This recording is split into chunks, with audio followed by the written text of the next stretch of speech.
Tes, cek sound. Aman ya. Oke, hari ini tanggal 25 Januari 2024. Bitcoin kembali break atau gagal breakout dari trendline ya.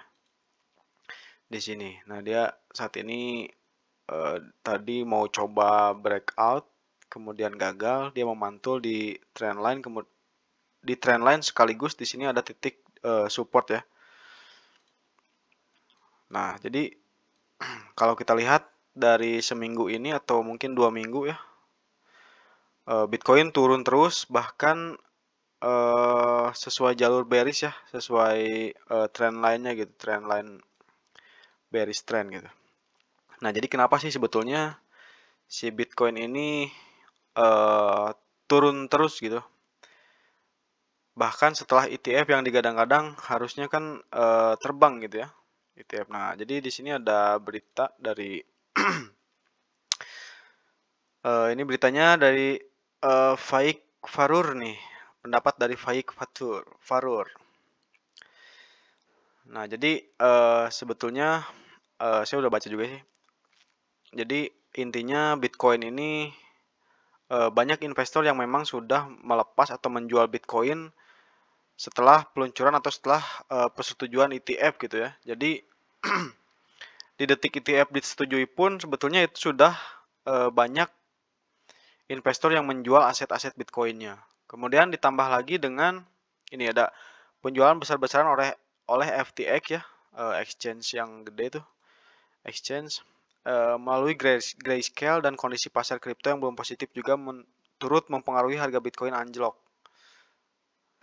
Terdapat juga rumor bahwa FTX sedang menjual GBTC senilai 900 juta dolar yang mungkin menjadi penyebab penurunan harga. Nah, ini jadi bahkan exchange besar juga sedang menjual gitu ya asetnya ya, sampai 900 juta dolar.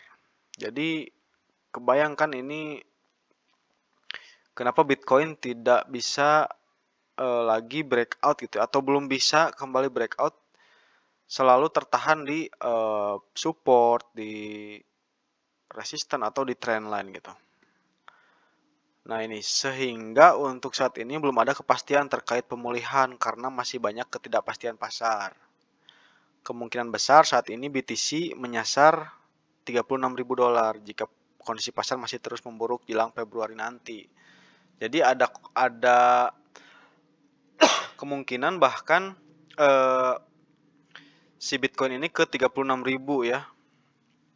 Ini juga dipengaruhi oleh tadi ada salah satunya selain penjualan besar-besaran gitu ya, juga ada dari kondisi makroekonomi karena data ekonomi Amerika akan dipublikasikan. Jadi sebentar lagi akan dipublikasikan. Nah, data ini mencakup PDB kuartalan dan data inflasi personal consumption atau consumption expenditure atau PCE.